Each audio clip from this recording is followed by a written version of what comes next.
Hey, what's going on guys, and welcome to this video. And today I'm going to be talking to you about how to start your e-commerce business, your Shopify store, if you don't have a lot of capital to work with. So pretty much the alternative I'm going to be talking to you guys today is finding a partner that thinks like you to start your store.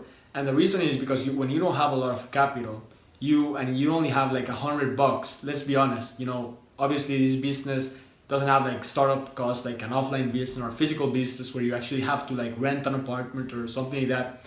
You can start with a way lower capital, but still you do need capital to start with. And all the time people, when they ask me like, hey, how much money do I need to get started, I always say like, hey, like 1,000, 2,000, just to be on the safe side.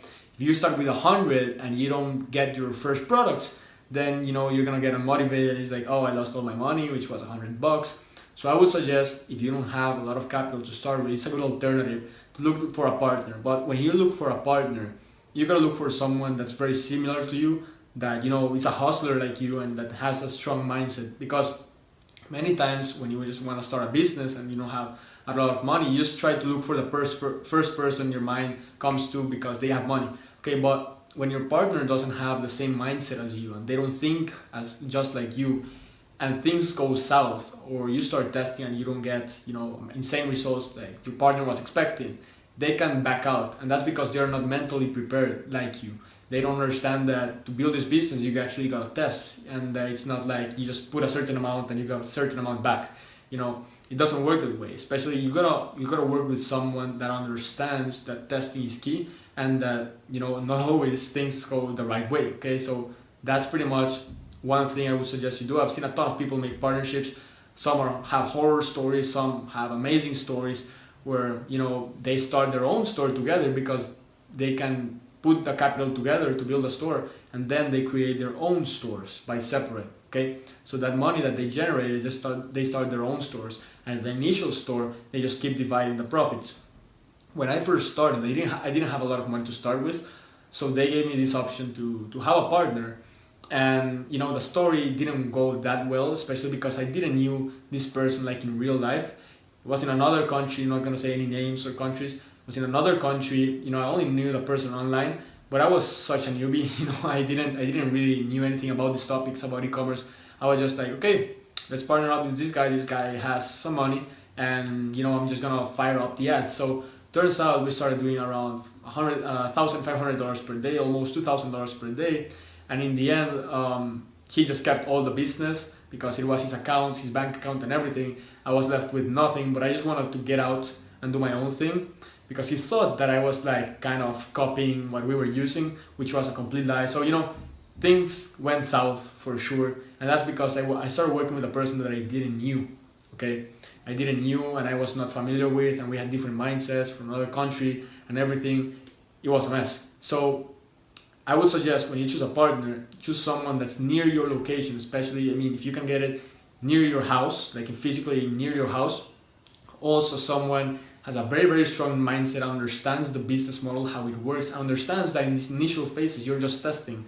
You might not find a winning product in the beginning, okay? Put your capitals together, build up that store, and the capital for the ads and for the product cost, use that capital. When you start making profits, divide 50-50 and use that money to build your own stores once you generated each some amount to start your own stores, okay? So that's pretty much what I suggest. Many times the truth about partnerships, I'm not a big fan of partnerships if you ask me. Just me being completely honest, most of the times I just like to do everything by myself because I have more control. And it's not that I don't trust people, it's that I've had enough of partnerships when I first started, and it can be really complicated if you don't trust someone like really, really well, okay? So the thing is that when things go well, obviously the partners are happy. They're making money, they're happy, everything is okay. But when things go south, that's when it starts getting the tension and everything, and you gotta be really, really like careful and organized with the money, because if not, one partner can get mad, etc., etc. So you gotta have someone you trust, someone has the same mindset as you, and since the beginning, guys, it's important that you protect yourself with contracts, agreements. Even though you guys are like super friends, you've known each other for all your life, protect yourself with contracts and agreements because you never know what can happen. And I'm telling you from experience, I know a ton of people in this space, a lot of shitty things have happened. And also in the beginning, I would suggest that you both, guys or girls, go with a mindset of, hey, let's create this store for both of us, with the idea of, okay, let's make money so that both of us can create separate stores. That's really the key, because I think if you don't go with that mindset and you start your own store, the other person will be like, hey, but you're giving me your back and you're just starting your own thing. Okay, so be open to those possibilities, protect yourself, work with people you trust, have a good mindset, and put the monies together, because if you do it the right way and if you work with the right people, this can be extremely beneficial to your success, especially if you don't have the money. But if you do have the money, then I would suggest you go and take a leap of faith and just go for it and start your own store, because once you start profiting, you will keep all the profits pretty much, and you will start building up your financial stability way faster than if you had, let's say, a partner and you have full control. But these are the two scenarios. I'm just telling you from my experience. Mine didn't go that well, but that's because I didn't apply what I'm telling you right now. So I'm literally saving you a ton of problems. And I've had so many people I know have partnerships, some good, some bad. So that's pretty much my suggestion, guys, from my experience. And if you like this video, be sure to thumbs up, subscribe, throw me your comment below, and I will see you in the next episode.